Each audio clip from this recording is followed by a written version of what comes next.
Ideological differences अब सिर्फ speeches तक सिमट कर रह गए हैं। पहले कांग्रेस और बीजेपी का गठबंधन हम लोगों को अंबरनाथ में देखने को मिला था। अब अकोला डिस्ट्रिक्ट के अकोट में एमआईएम और बीजेपी का गठबंधन देखने को मिला है। अंबरनाथ में मैं पहले जैसे बयान कर चुका हूं कि शिवसेना शिंदे गुट के पास 27 सीटों की लीड होने के बावजूद भी एनसीपी, कांग्रेस और बीजेपी ने आपस में हाथ मिला लिया और शिवसेना का जो लॉन्ग टर्म वहाँ पर रूल चल रहा था उसमें करप्शन और विकास ना होने की वजह से उन्होंने ये रीज़न बताते हुए अपनी अलग बॉडी फॉर्म कर ली है और उसे उन्होंने नाम दिया है अंबरनाथ विकास अघाड़ी का। जबकि अकोला डिस्ट्रिक्ट के अकोट के सिविक बॉडी पोल्स में भी हम लोगों को ऐसा ही कुछ देखने को मिला है। वहाँ पर भी बीजेपी और एमआईएम ने गठबंधन के साथ अपनी अलग बॉडी फॉर्म कर ली है और उसे उन्होंने नाम दिया है एवीएम का, यानी कि अकोट विकास मंच।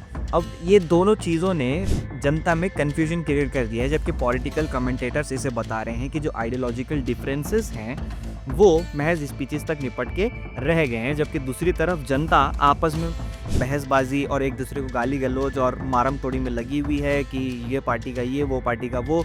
मगर इसमें सबसे इंटरेस्टिंग चीज़ ये है कि ये जितने भी राजनीतिक दल हैं, इनके स्टेट ऑफिशियल्स के जितने भी जिम्मेदारान हैं, उनकी तरफ से जो बयान देखने को मिले हैं वो काफ़ी ज़्यादा अचंभित कर देते हैं जनता को। बीजेपी के देवेंद्र फडणवीस और रविंद्र चौहान ने क्या कहा, उन्होंने कहा कि कभी भी हमारे आइडियोलॉजिकल एनिमीज़ के साथ हमारा टाई अप हो ही नहीं सकता, एमआईएम के साथ तो बिल्कुल भी नहीं। जिन लोगों ने किया है उनके ऊपर कार्रवाई होगी। जबकि कांग्रेस ने जो अंबरनाथ में जिन्होंने बीजेपी के साथ गठबंधन किया था उन लोगों को सस्पेंड कर दिया है।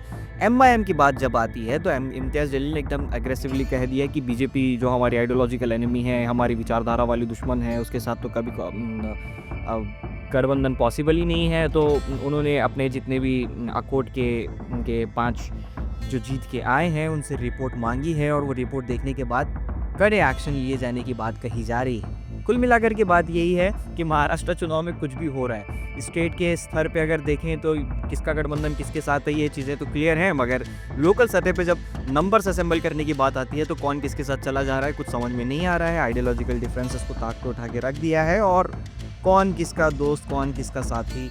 आपकी क्या प्रक्रिया है नीचे कमेंट सेक्शन में कमेंट करके हमें ज़रूर बताएं।